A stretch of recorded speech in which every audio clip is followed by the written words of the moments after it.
গরম ভাতের সাথে কুমড়ো বড়ি আর মাছের এই তরকারিটা থাকলে তৃপ্তি করে এক থালা ভাত নিমিষেই শেষ করা যায়।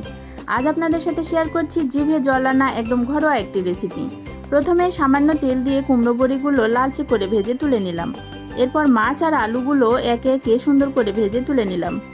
এবার একই তেলে পেঁয়াজ কুচি আর আদা রসুন বাটা, হলুদ মরিচের গুঁড়ো, লবণ আর সামান্য একটু পানি দিয়ে ভালোভাবে কষিয়ে নিলাম। মশলা কষানো হয়ে এলে আলু ও বড়ি দিয়ে 5 মিনিট ভালোভাবে কষিয়ে নেব। এই কষানোটাই কিন্তু রান্নার আসল স্বাদ। কষানো শেষ হলে পরিমাণ মতো ঝোল দিয়ে দিচ্ছি। কুমড়ো বড়ি যেহেতু অনেকটা ঝোল চুষে নেয়, তাই পানির পরিমাণটা একটু বুঝে বেশিই দিলাম। ঝোলে বলক চলে আসলে ভেজে রাখা মাছগুলো দিয়ে দেব। সবশেষে আলু আর বড়ি একদম নরম হয়ে সেদ্ধ হয়ে এলে ওপর থেকে ভাজা জিরার গুঁড়া ছড়িয়ে নামিয়ে নিলেই তৈরি আমাদের দারুণ স্বাদের মাছ বড়ির তরকারি। রেসিপিটি ভালো লাগলে লাইক কমেন্ট করতে ভুলবেন না। আল্লাহ হাফেজ।